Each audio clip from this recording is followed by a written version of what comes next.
안녕하세요. 최광현 전도사입니다.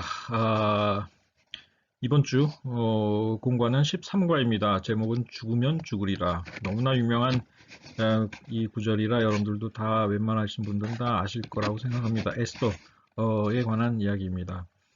부제목은 이렇게 달아봤습니다. 한 가녀린 여인의 용기에 온 유다 백성의 운명이 결정된 날. 이게 바로 불임절이죠.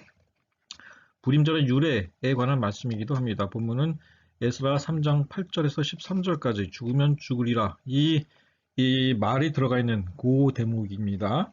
자, 한번 근데 오늘은 제가 이렇게 준비했습니다. 이건 뭐 특별히 그 본문이 어려운 것도 아니고 여러분들은 사실 에스더서는 어렵지 않은 그런 책 중에 하나입니다. 그냥 처음부터 읽으면 돼요. 그 쭉 스토리가 아주 재미있고 흥미로워서 뭐 그렇게 어려운 내용의 성경책이 아니고요. 근데 어쨌든 그래서 처음부터 끝까지 한번 우리가 그 내용을 쭉 살피는 그런 식으로 공간을 한번 준비해 보았습니다.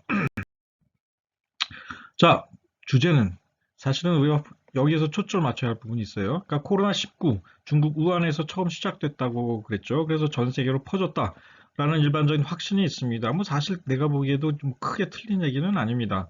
그런데 그렇게 하다 보니까 전 세계 특히 이 서방 유럽이나 미국에서 중국인 취급을 받는 동아시아계 사람들이 전부 인종차별적 증오 범죄의 표적이 되는 사건들 이런 것들이 막 벌어지고 있다 이겁니다.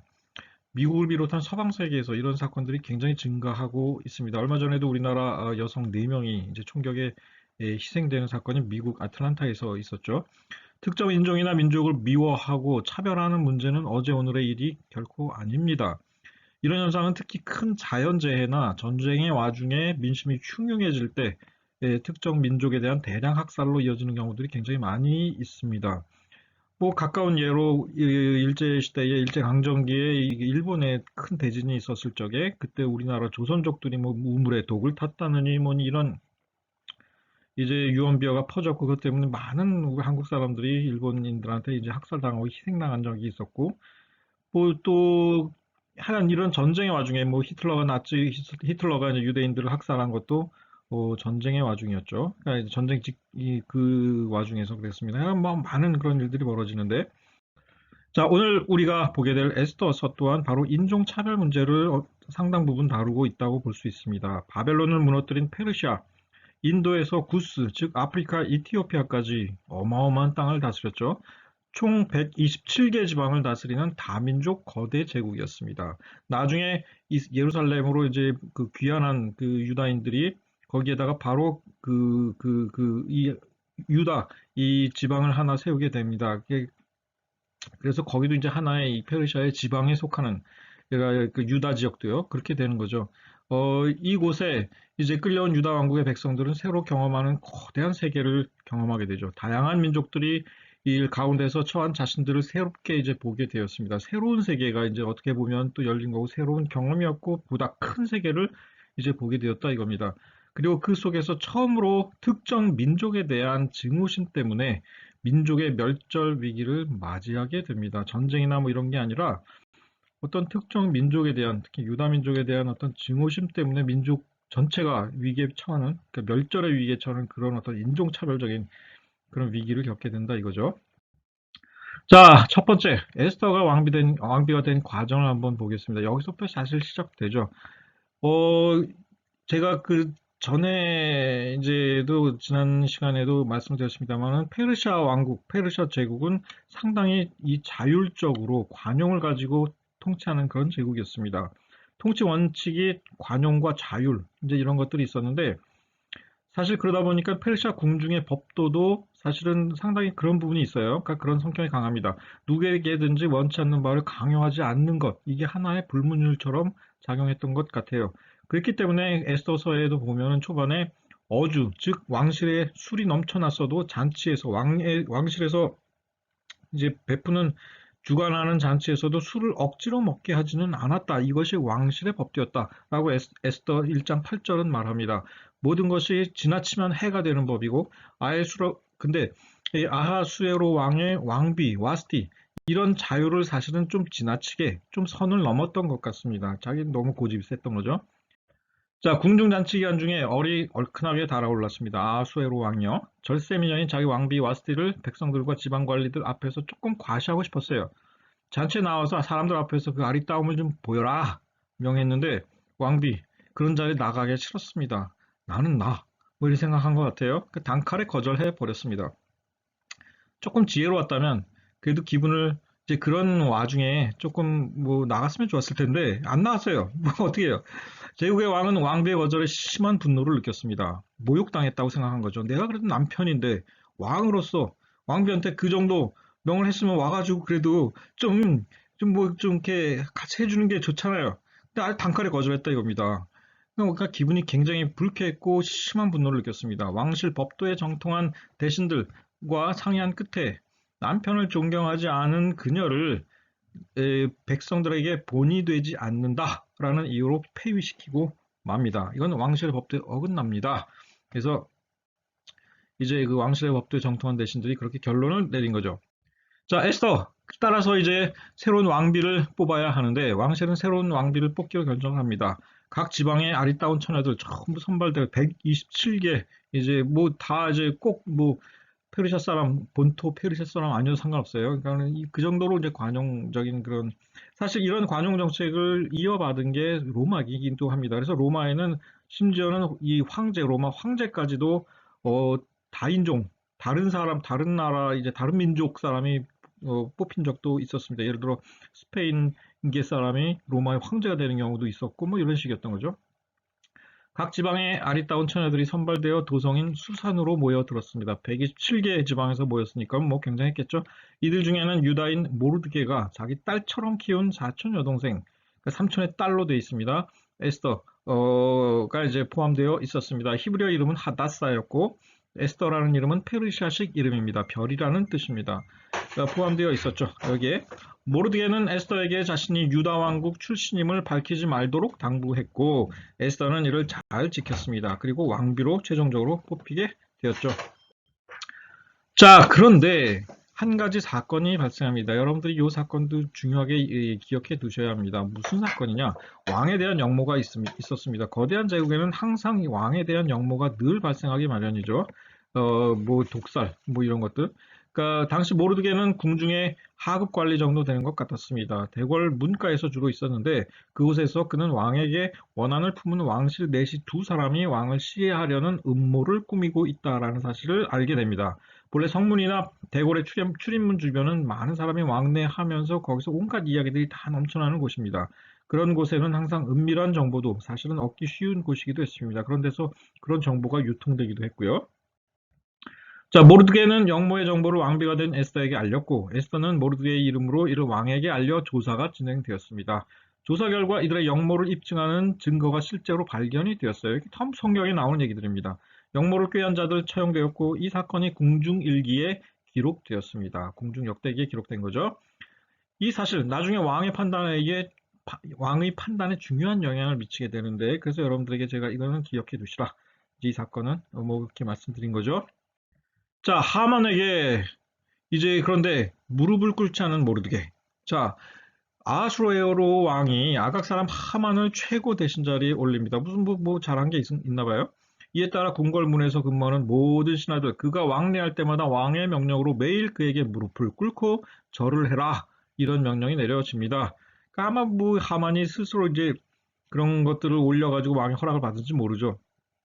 그런데 모르드게는 하만에게 절을 하지 않았습니다.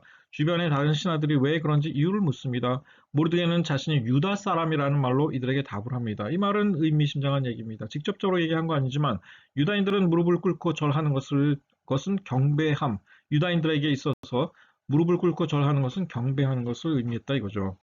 그러니까 아무리 직위가 높아도 사람에게 할 수 있는 행동은 아니었다 이겁니다. 이 말을 들은 신하들은 이 사실을 하만에게 알렸고 하만은 이 일로 모르드게만 죽이는 것으로는 부족하다. 이놈 죽여야 되겠다.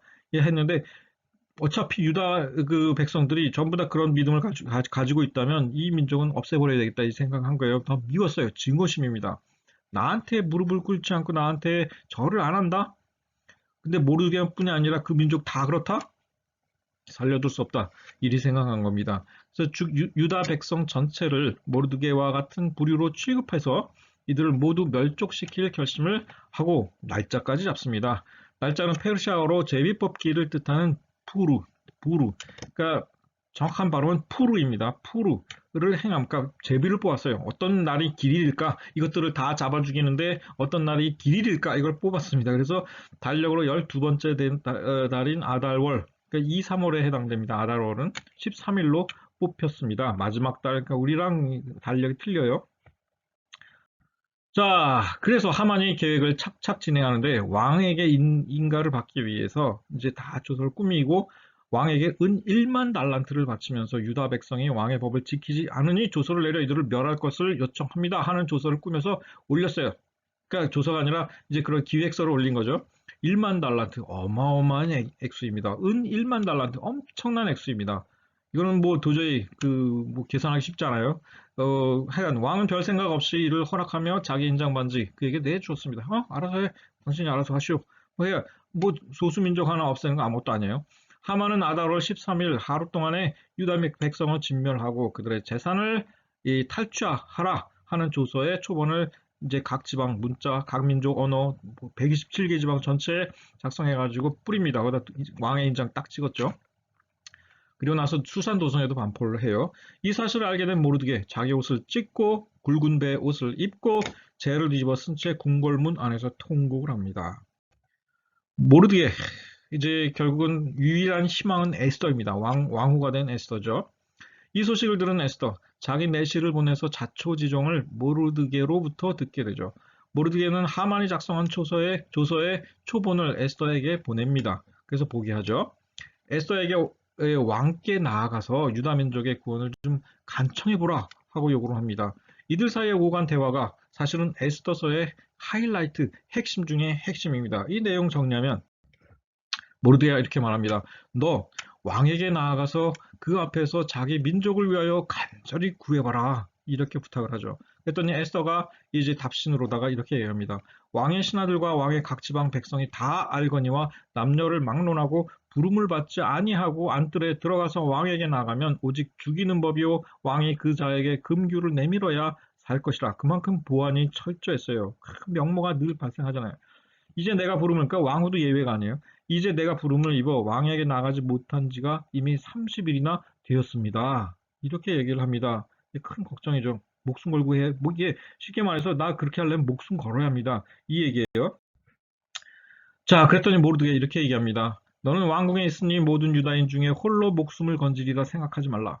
이때에 내가 만일 잠잠하여 말이 없으면 유다인은 다른 데로 말미암아 노임과 구원을 얻으려니와 하나님께서 분명히 우리를 구원해 주실 것이다. 다만 너를 통해서가 아니라 다른 것을 통해서, 다른 사람을 통해서, 다른 일을 통해서 구원해 주시겠지만 너가 이것을 거부한다면 너와 내 아버지의 집은 멸망할 것이다. 하나님의 징벌을 그러니까 피하지 못할 것이다. 내가 왕의 자리를 얻은 것, 너가 예쁘고 잘나서가 아니다. 이때를 위함인 것 누가 알겠는가? 바로 이겁니다.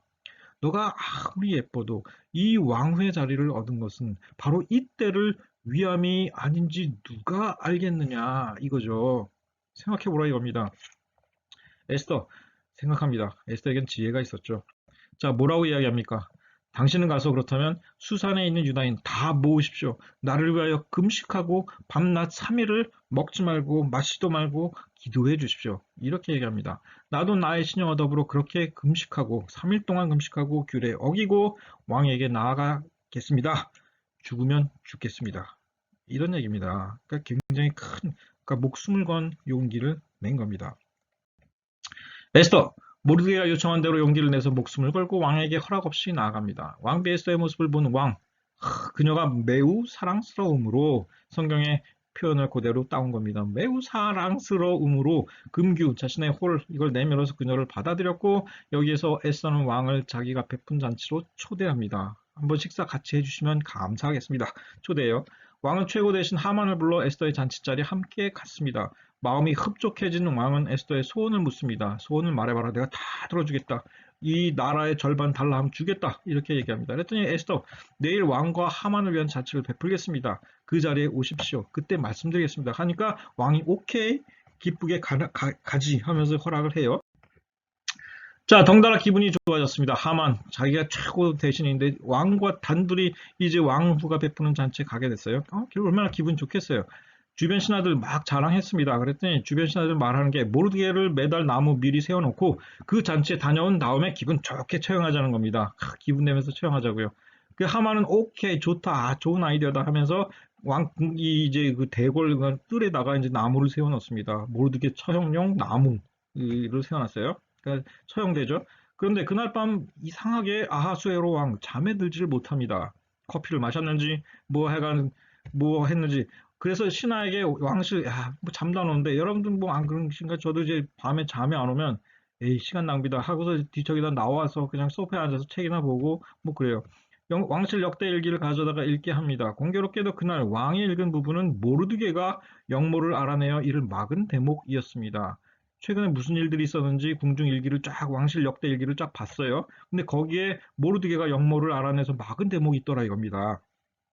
이게 다 하나님의 뜻인 거죠. 거기에 딱 눈이 가게끔 만들어 놓으신 건데 잠이 안 오게 만드신 다음에 그 궁중 역대 일기 읽게 하시고 그 다음에 그 부분 눈에 딱 들어오게 하셨다 이겁니다. 신하에게 확인해 본 결과 모르드게에게 아무런 상도 내리지 않고 그냥 넘어간 걸 깨달았어요. 왕이 바로 밖에 있는 신하를 부릅니다. 때마침 모르드게 처형을 허락받기 위해 궁전에 머물러 있던 하만이 들어옵니다. 왕은 그에게 묻습니다. 왕이 존귀하게 하기를 원하는 사람 어떻게 하면 좋을까? 이렇게 딱 물었습니다. 근데 하만 착각을 합니다. 이게 나를 이 왕께서 높이시려고 물어보시는구나. 그래서 자기가 이렇게 됐으면 좋겠다 하는 걸 말하죠. 그래서 자기라 생각하고 왕의 복장을 그에게 입히고 이제 왕의 말에 태우고 거리 행진을 좀 시켜주시면 좋을 것 같습니다. 이렇게 제안을 합니다. 왕은 그의 말을 듣고 모르드게에게 그렇게 행합니다. 모르드게에게, 하만이 아닌 모르드게에게 그렇게 보상을 해준다 이겁니다. 하만 당연히 크게 당황을 합니다.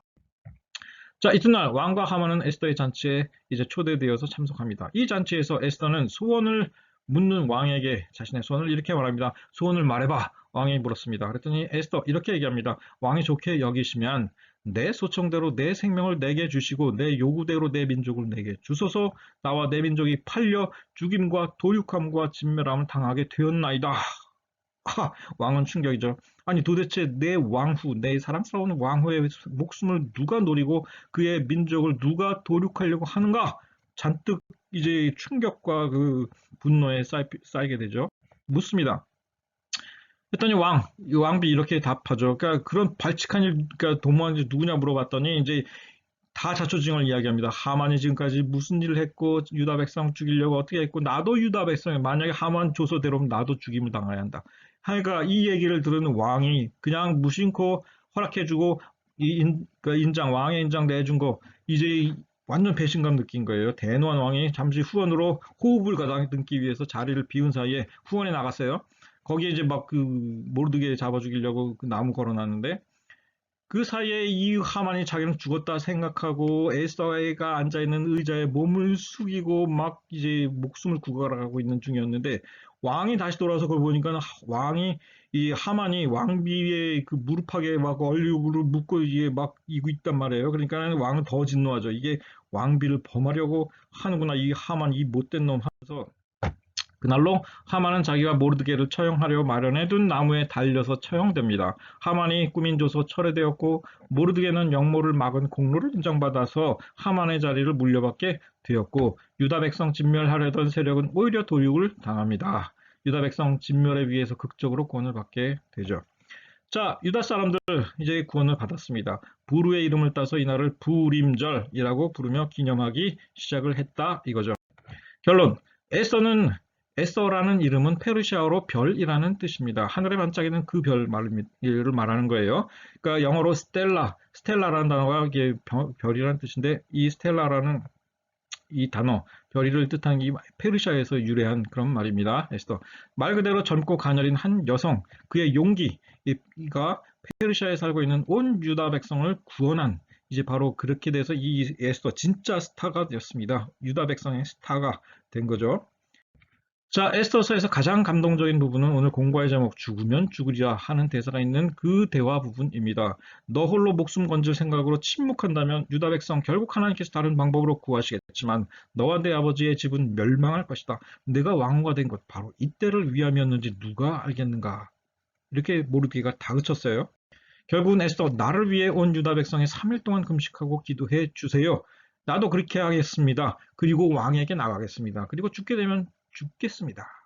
이렇게 답변하는 대목, 연약한 여성이라도 기꺼이 용기를 내서 자기가 처한 위치에서 스스로 헌신하고 희생할 마음을 가졌을 때 얼마나 큰 역사를 이룰 수 있는지를 보여준 사건이었습니다. 이것이 역사의 주인이신 하나님께서 역사를 이끌어 가시는 방식이다 이것입니다. 오늘날 유대인들, 이스라엘 사람들 불임절에 에스더서를 읽으면서 즐거운 명절로 지킵니다. 이날 어린아이들, 젊은이들 다양한 캐릭터로 분장을 하고 거리를 누비고죠. 특히 이날 만들어 먹는 삼각형 모양의 특별한 과자가 하나 있는데 이름이 우즈네이 하만, 즉 하만의 귀라는 이름을 가진 과자입니다. 귀치고는 괴상한 삼각형 모양입니다. 유다 백성을 멸하려 했다가 도리어 죽임을 당한 하만을 약간 조롱하고 에스더의 용기를 기리는 의미가 담긴 과자이다 이거죠. 자, 이번 주 수요일 예배 때 만들어서 하나씩 여러분들에게 2개씩 맛보여 드리겠습니다. 참고로 올해 우림절은 2월 25일 저녁부터 26일 저녁까지였어요. 좀 빨랐습니다. 이미 지나간 얘기긴 하죠. 자, 여기까지입니다.